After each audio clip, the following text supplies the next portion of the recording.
सास बहू के किस्से कहानियाँ। हाल ही में नैना का विवाह हुआ था और उसने अपने पति और ससुराल वालों के साथ एक जॉइंट फैमिली में रहना शुरू कर दिया था। कुछ दिनों के बाद उसे पता चला कि वह अपनी सास के साथ नहीं रह सकती। नैना की सास रूढ़िवादी थी, जबकि नैना आधुनिक जीवन शैली जीने वाली लड़की थी। जल्द ही उनके बीच झगड़े होने लगे।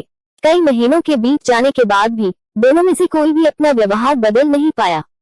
समय के साथ साथ नैना और ज्यादा आक्रामक हो गई और उसे अपनी सास से नफरत होना शुरू हो गया।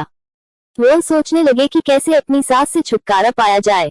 एक बार हमेशा की तरह जब उसने अपनी सास से झगड़ा किया और उसके पति ने अपनी मां का साइड लिया, तब नैना गुस्सा हो गई और अपने मायके चली गई। नैना के पिता एक केमिस्ट थे। उसने अपने पिता को पूरी बात बताई। उसने अपने पिता से कहा कि उसे कुछ जहर दे ताकि वह अपनी सास के खाने में मिलाकर उससे छुटकारा पा सके, नहीं तो वह अपने पति के घर वापस नहीं जाएगी। नैना के पिता को यह सब जानकर काफी दुख हुआ और उन्होंने अपनी बेटी से कहा, अगर तुम अपनी सास को जहर देती हो तो तुम और मैं दोनों जेल जाएंगे। ऐसा करना ठीक नहीं है, लेकिन नैना सुनने और समझने की हालत में नहीं थी। आखिरकार उसके पिता ने कहा, ठीक है, जैसा तुम चाहते हो वैसा ही होगा, लेकिन मैं तुम्हें जेल में नहीं देखना चाहता। उसके पिता अंदर से पाउडर लाए और कहा, हर दिन जब तुम दोपहर का भोजन या रात का भोजन करते हो तो अपनी सास के खाने में इसे मिला देना। इससे धीरे धीरे कुछ महीनों में वो मर जाएगी और लोग सोचेंगे कि वो प्राकृतिक रूप से मरी है। उन्होंने यह भी कहा, क्योंकि किसी को भी तुम पर शक नहीं होना चाहिए, इसलिए आज से तुम अपनी सास के साथ नहीं लड़ोगी बल्कि तुम उनकी देखभाल करोगी, भले ही वो कुछ भी कहे। तुम गुस्से से बात नहीं करोगी और हमेशा शांत रहोगी।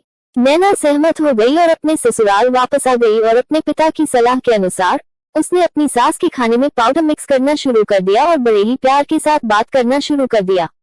समय बीतने के साथ साथ नैना की सास का नेचर भी बदलना शुरू हो गया।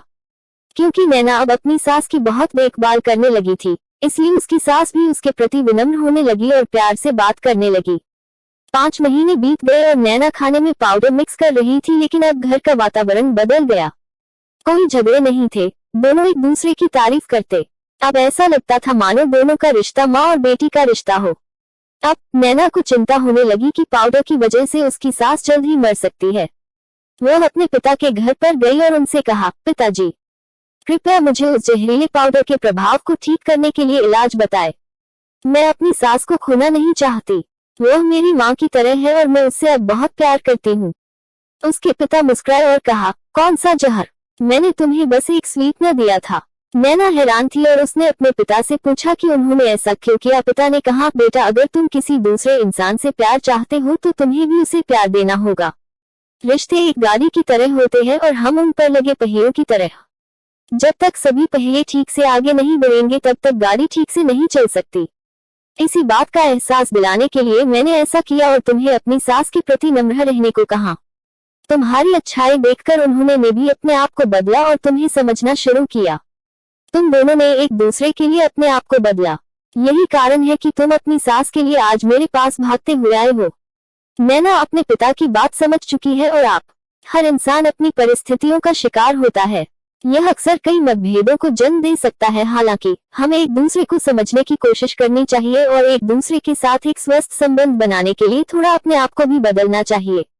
और जब इस तरह के मतभेद रिश्तों के बीच उठते हैं तो उनके प्रियजनों का कर्तव्य है कि वे उन्हें शांत रखें और सही रास्ते की ओर मार्गदर्शन करें।